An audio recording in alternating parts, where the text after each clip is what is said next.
After leaving me over baseless jealousy, my girlfriend came back 5 weeks pregnant and wanted me to be father to another man's baby. My girlfriend wanted a break, doubting my fidelity. 5 weeks later, she turned up pregnant. So yeah, I thought I had it all figured out. My girlfriend and I had been together for 2 years and things were going great. We'd met in college, both working hard to get our degrees, both ready to make something out of our lives. I was just wrapping up grad school, and we'd been planning for what was next, moving in together, setting up a nice life. Hell, I even had a plan to propose to her by next year. I hadn't told her that yet, but it was on my mind all the time. We talked about our future so much, it was like I could already see it playing out day by day. We'd joke around about what we'd name our kids. She loved the name Ella for a girl, and I thought Jackson sounded cool for a boy. We'd get all carried away, picturing life 10 or 20 years from now with a dog, a couple of kids, and some little house somewhere. I really thought we were both on the same page with all of it. It felt like this was the person I was meant to be with, no question. And yeah, maybe I was a bit blind about it. You see, I work in nursing, and I'm around a lot of women. That's just how it is in this field. My best friend from nursing school is a woman, and my best man for my future wedding was actually going to be her. I get that some people might see that as a problem. So I made it clear to my girlfriend early on that these friendships were just friendships, nothing more. I didn't want there to be any jealousy or weirdness hanging over us, and for a long time she seemed cool with it. Or at least, I thought she was. Now looking back, maybe there were signs I missed, but at the time, it seemed like everything was smooth. We talked about anything and everything. But around New Year's, she got a bit weird. We were at a friend's party, and she'd had a few drinks. Out of nowhere, she brought up that she didn't really like 2 of my friends in particular. I wasn't expecting that at all. She'd always been fine with my friends before, so hearing her say she had a problem with these 2 kind of threw me. I asked her why, and she just mumbled something about feeling like I might have had a thing with them before we started dating. It was wild to me because I never gave her any reason to think that. I tried to reassure her right there at the party, but she just kept giving me this look, like she didn't believe me. It felt strange and, honestly, a bit insulting, like, here I was, pouring my heart out to her, making all these plans for our future. And she was suddenly convinced I was lying about my friends. The next day, when we were both sober, I brought it up again. I wanted to know where this was coming from because I'd never been anything but honest with her. I mean, these 2 friends she suddenly didn't trust were people I'd known for years. One of them, let's call her friend A, was the first real friend I'd made when I moved away from home for nursing school. She was like family to me, helped me get through some tough times when I was still getting used to being away from my hometown. The other, friend B, was someone I met during my first job in the ER. We were on night shifts together, bonding over exhaustion and crazy patient stories. They were both important parts of my life, but strictly in a friend way. Nothing else. She sat there, listening, nodding, and eventually told me that she understood. She even apologized for overreacting. I thought that was it, honestly, like, okay, we had a little blip, and now we were back on track. But something in her had shifted, and I didn't see it at the time. Over the next couple of months, things felt off, but I couldn't really put my finger on it. She'd still laugh at my dumb jokes and cuddle up to me on the couch, but I could feel this weird tension building. She wasn't as open as she used to be, and whenever I'd bring up future plans, she'd just nod along without the same excitement she used to have. I tried not to dwell on it. I figured maybe she was just stressed from work or something. But then I found out she'd been talking to a friend from high school, someone she'd known forever who barely knew me at all. Apparently, they'd had a few conversations about me and these 2 friends she was suspicious of. Somehow, this friend of hers convinced her that I was lying. The whole thing sounds so dumb now, but at the time it really hurt. Here was someone I loved, someone I was planning a future with, letting some random friend plant all these doubts in her head. It all came to a head one night, when she flat out told me she didn't trust me. That was the first time I'd ever heard her say that, and it honestly floored me. I was mad, but more than anything, I felt betrayed. I'd done everything to make sure she felt secure in our relationship, made my boundaries, with my friends clear, and here she was, accusing me of what exactly? I didn't even know. I asked her if there was anything I could do to make her feel better, but she just shrugged it off, said she didn't know if she could ever fully trust me. So, after a lot of back and forth, we ended up deciding to take a break. I didn't even know if I really wanted that, but it felt like the only way to get some space and let things cool down. I still thought we'd work it out, like a temporary pause just to clear our heads. In my mind, we were just hitting pause on our story, and in a few weeks, we'd be back together and stronger for it. I really believed that. Looking back, I can't help but wonder how much I missed, how much of what she was feeling just went unspoken until it all came crashing down. It's like one minute we're planning our lives together, and the next, I'm left wondering if any of it was real, if all those talks about the future were just dreams I made up in my head. So yeah, I thought I had it all planned out, but maybe I was just fooling myself. Hope and dread.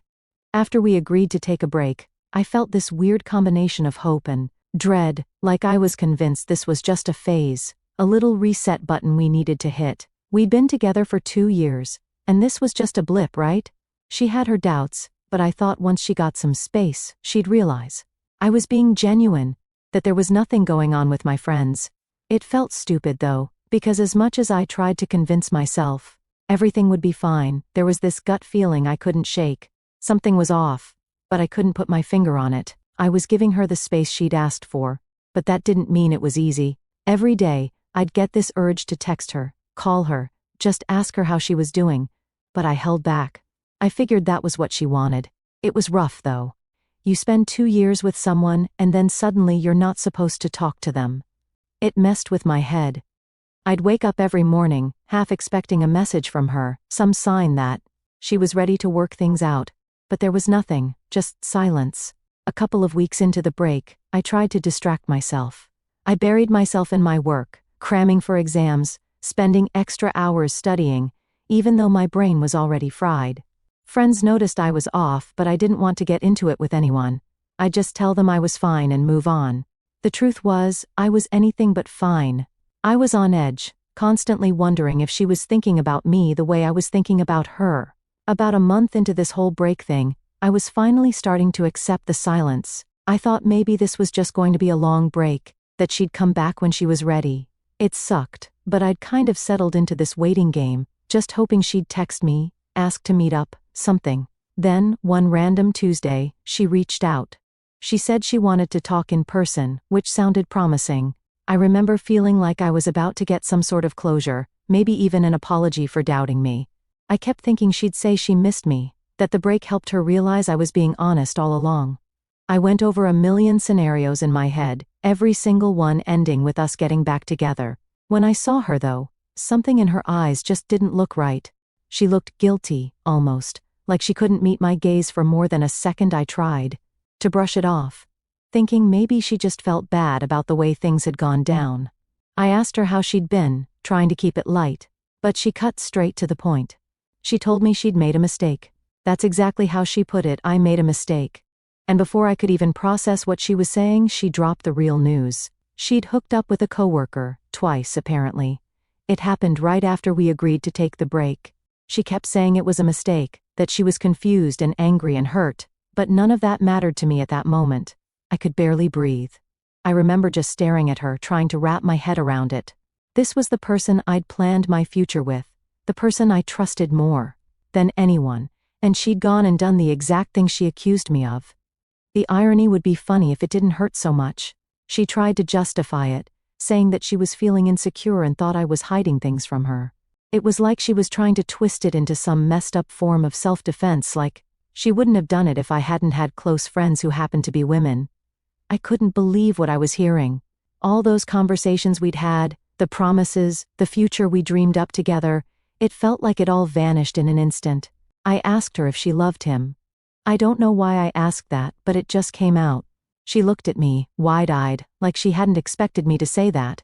She said no, it was just a mistake, just something that happened because she was lonely and confused. She kept saying it was meaningless, that she didn't want to be with him, but in my head it didn't matter. She'd done it. She'd crossed a line that, in my mind, you just don't come back from. She went on about how she regretted it, how she'd been talking to her high school friend, and that friend had basically convinced her that I was lying to her, manipulating her or something. I just sat there, letting her words wash over me, not even really listening after a while. It was like I was in a daze, numb to everything. I felt like a stranger sitting across from her, like the person I thought I knew was gone. I asked her why she'd even bothered telling me, why she didn't just let the break be the end of things if this was how she felt. She said she felt guilty, that she couldn't live with herself knowing she'd lied to me. Funny, because she hadn't had a problem believing I was lying this whole time, but now her conscience suddenly woke up. We sat in silence for a bit. I think she was expecting me to blow up, yell, do something dramatic, but I didn't have it in me. I was too drained, too hurt to even respond properly. I just told her I needed time to process it, that I couldn't give her an answer right then. She tried to apologize again, reaching across the table to touch my hand, but I pulled away. I couldn't even look at her anymore. I just got up and walked out, leaving her sitting there alone. I don't remember much about that drive home. It felt like everything I'd built in my head, our plans, our future, had just been yanked away. I kept thinking about those 2 years we'd spent together, all the little things we shared, and how easily she threw it away for what? A couple of nights with some random guy from work?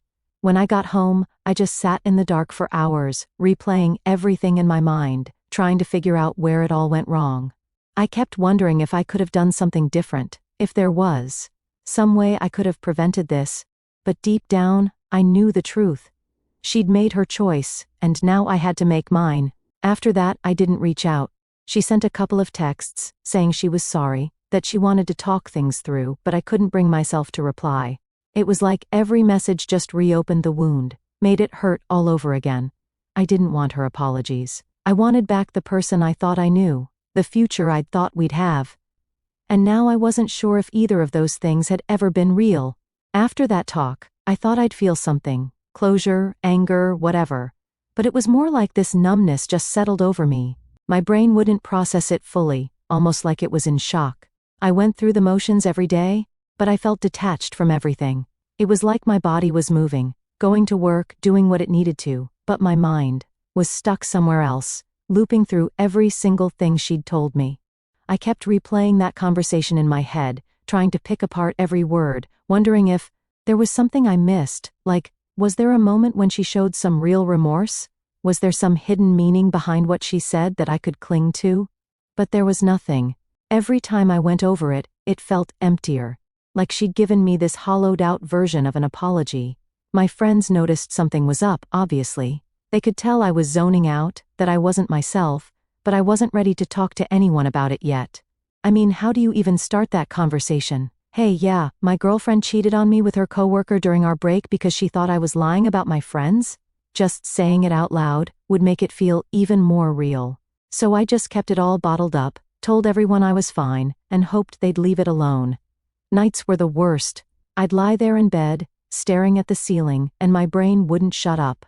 All these thoughts just circling around, mostly questions that I'd never get answers to. Like, did she ever really trust me? Was she always waiting for a chance to cheat, or did I somehow push her into this without realizing it? I started doubting myself, wondering if maybe I'd done something wrong, even though I knew deep down that this wasn't on me.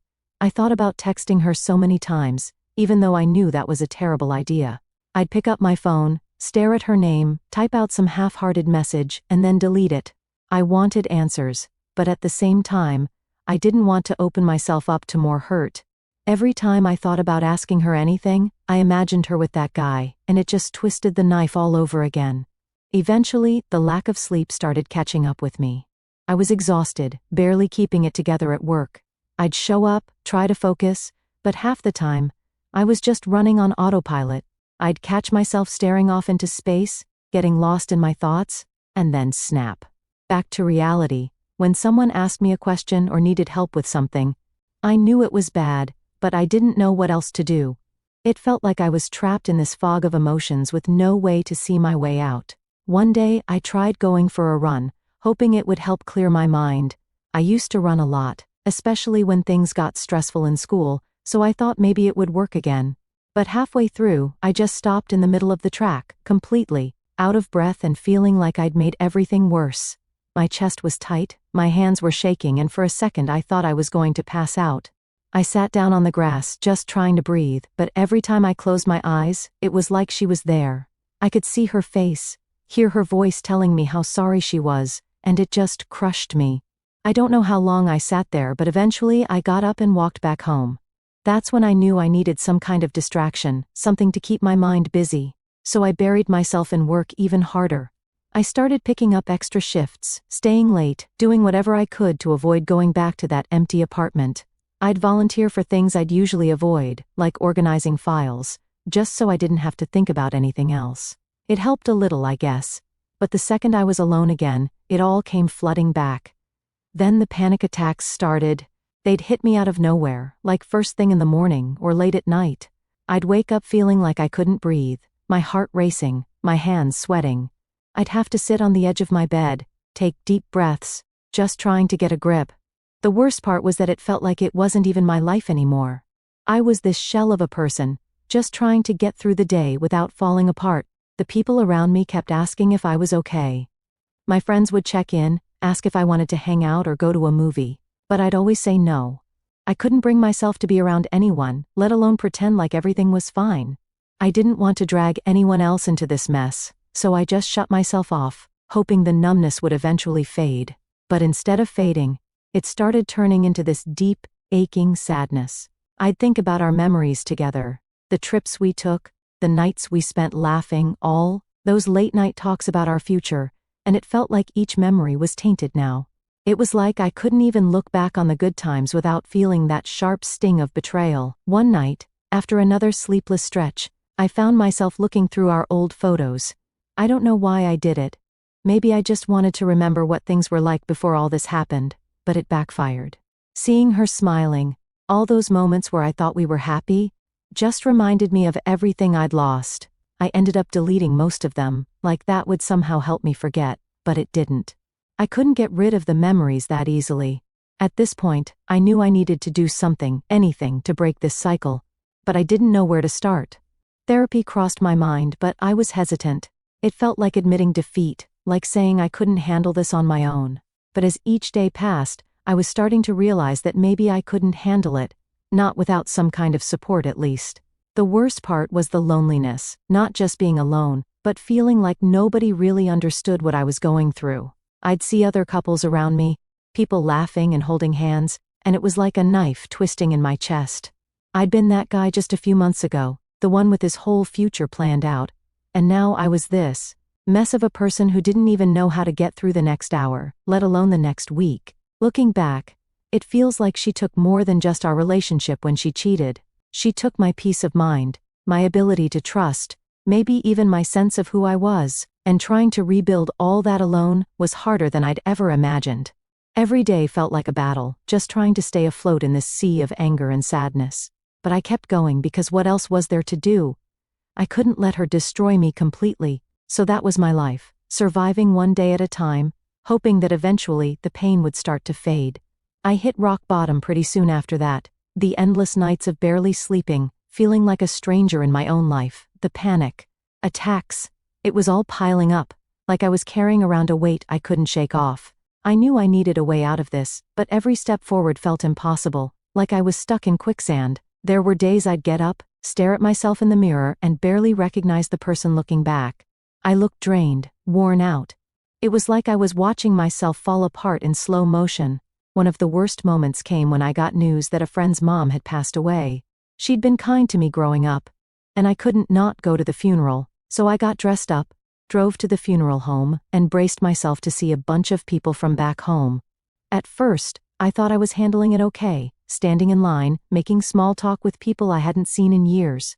But then I stepped inside, saw her family, saw the casket, and it hit me like a ton of bricks. Out of nowhere, I started feeling dizzy. My vision went blurry, my chest got tight, and I knew I was about to have another one of those panic attacks, right there in front of everyone. I don't know how I got through it, but somehow, I made it through the showing and drove back to my parents' house. By the time I walked in the door, I felt like I'd just run a marathon. My mom was in the kitchen, cooking, and I remember just collapsing on the couch while my dad tried to make small talk with me. 1 minute we're chatting, and the next thing I know, I'm waking up in the back of an ambulance. Apparently, I'd had some kind of seizure. My dad said I was just sitting there, laughing at something, and then started shaking. At first, he thought I was joking around, but when I didn't stop, he panicked. I woke up confused, strapped to a stretcher, with some paramedic asking me if I knew what day it was. It was terrifying. The whole ride to the hospital, all I could think was, how did I get to this point? How did my life end up like this? The doctors ran a bunch of tests, and everything came back normal. I sat there in that cold hospital room, numb, as a neurologist explained to me that I was likely dealing with PTSD symptoms from the breakup and everything that happened. She said the constant anxiety and lack of sleep had probably triggered the seizure. It was weirdly reassuring to hear that, like, okay, this is what's going on with me. But it also hit me that I couldn't keep pretending I was fine. When I finally got home, I knew I had to make some changes. I was done letting her take up space in my head. I deleted her number, unfollowed her on every app, and even threw out anything that reminded me of her. It felt weirdly good, like cleaning out a room I hadn't set foot in for ages, but I still had to deal with the rest of my life, all those feelings I'd been trying to bury, all the memories that wouldn't leave me alone. So I decided to open up, finally. I called up a couple of close friends and told them everything. Talking about it made me realize how much I'd kept bottled up. One of my friends, Dave, just listened the whole time, nodding, not judging. At the end of it, he told me something that hit hard. He said that letting her control my life, even from a distance, was only giving her more power. He was right. I was letting this person, who'd clearly moved on, take over my life while I was stuck, miserable. It was like I'd put myself in a prison and tossed the key. That conversation was the first real step toward letting go. The next few weeks were still hard, but I forced myself to stick to a routine. I'd get up, go for a run, even if I didn't feel like it, then head to work, focus on my patients, and come home exhausted. I knew I couldn't just shut myself off forever, so I started reconnecting with people I'd avoided, saying yes to grabbing coffee or going for a walk. Each day felt a tiny bit lighter, like I was slowly clawing my way out of that dark place. Then, one night, something just clicked. I was out for a run, listening to music, letting my thoughts drift, and I realized I hadn't thought about her once the entire day. It sounds small, but it was huge for me. It felt like proof that I could move on, that I didn't have to stay trapped in this endless loop of hurt and regret. I could finally see a way out, even if it was just a glimmer at that point. After that, I started setting small goals for myself, things that would give me something to look forward to, stuff I'd always wanted to do but never got around to. I signed up for a local 5-kilometer race, started reading again, even looked into taking a short trip by myself. It was like I was rediscovering who I was without her, figuring out what I liked and what made me happy, independent of anyone else. One night, I dug out an old notebook and started writing down everything I felt. It was like purging all the junk from my head onto paper.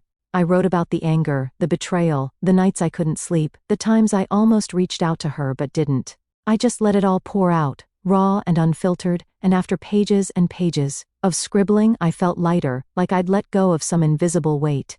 Eventually, I found myself smiling again, genuinely. I'd hang out with friends, crack jokes, and actually enjoy myself without feeling like I was putting on an act. It felt good to laugh, to be present in the moment, and not have her ghost hanging over everything. Little by little, I was reclaiming parts of my life that I thought were lost forever. I won't lie. There are still days where memories creep back in, where I feel a twinge of what could have been, but they don't control me anymore. I know now that I'm stronger than I thought, that I'm capable of moving forward, even when it feels impossible. I'm starting to see myself in a new light. As someone who's been through hell but didn't let it break him. At the end of it all, I don't even hate her anymore. If anything, I feel sorry for her. She's the one who couldn't see what we had, who chose to throw it away. And maybe that's the biggest realization I've had through all this. I deserve better. I deserve someone who's in it for the long haul, who sees my worth and doesn't let doubt cloud their view. And yeah, I still have work to do. I'm not fully healed, not by a long shot, but I'm on my way there, one day at a time. For the first time in months, I can honestly say I'm okay with being on my own, and that's a feeling I wouldn't trade for anything. Update. Just when I thought I was finally moving on, she showed up out of the blue. There she was, standing at my door with a baby in her arms. My mind blanked for a second. I mean, it had been months since we'd spoken, and even longer since I'd really thought about her beyond the occasional memory that popped up. I'd finally been at peace. I'd done the work, let go of the anger, focused on myself, all of it. And now here she was, holding the one reminder I'd been trying so hard to move past. She didn't say anything right away, just looked at me with this sad, pleading expression. It took me a second to snap back to reality, to get past the shock. "What are you doing here?" was the first thing that came out of my mouth, a lot colder than I'd intended, but I didn't care. She had no right to just show up like this. "Can we talk?" she said, shifting the baby in her arms.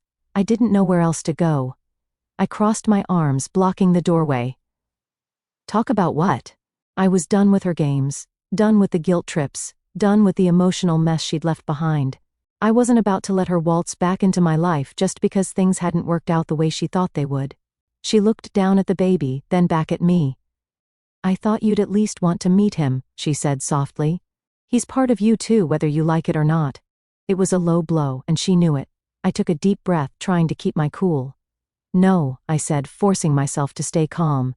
"He's not part of me. You made that choice when you decided to go off with someone else. That's his dad, not me." She flinched, and for a second, I felt a pang of guilt, but then I remembered everything I'd gone through, all the nights I'd spent struggling to put myself back together. I wasn't going to let her manipulate me into playing a role that wasn't mine to fill. She sighed, shifting uncomfortably. "I know I messed up, okay? I've been dealing with that every single day.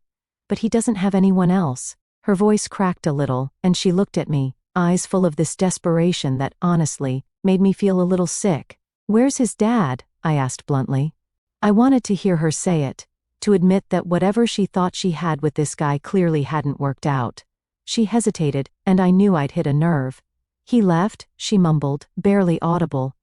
"He didn't want anything to do with us." There it was, the big truth. She'd thought she could play both sides, use me as the fallback option if her little mistake didn't work out, and now that she was left holding the pieces, she wanted me to pick them up. I could feel my anger rising, but I forced myself to keep it together. "So let me get this straight," I said slowly. "You cheated on me, had a baby with this guy, and now that he's out of the picture, you want me to step in and be the dad just because you're alone?" Her face fell, and she looked down at the baby again, as if hoping he'd somehow soften me up. "I'm not saying it like that," she whispered. "But he deserves a family, a real family. And I thought maybe we could start over for his sake." I almost laughed, not out of humor but out of disbelief.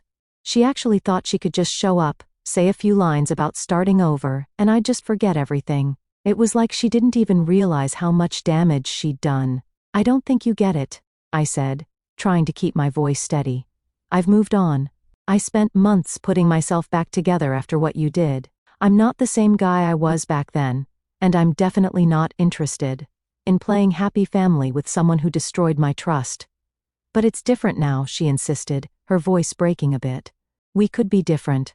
I know you'd be a great dad. You always talked about wanting kids, a family." "Yeah," I interrupted, "with someone who actually respected me, someone who didn't cheat and lie, and then show up months later expecting me to just forget all of it because they need help." I took a step back, opening the door wider. "I think it's time for you to leave." She looked stunned, like she genuinely hadn't expected me to say no. "Please," she said, her voice shaking. "I don't know what else to do. I'm alone."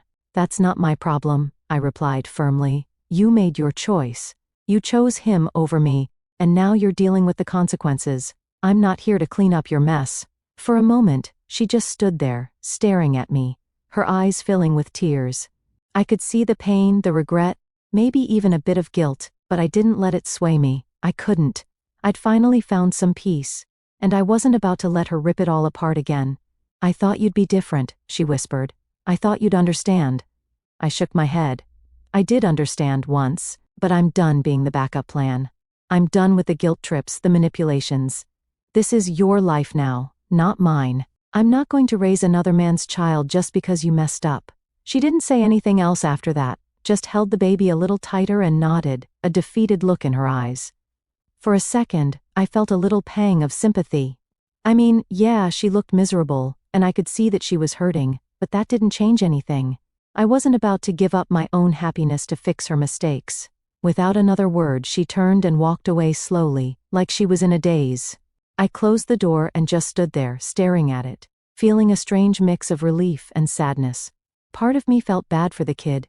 I mean, none of this was his fault.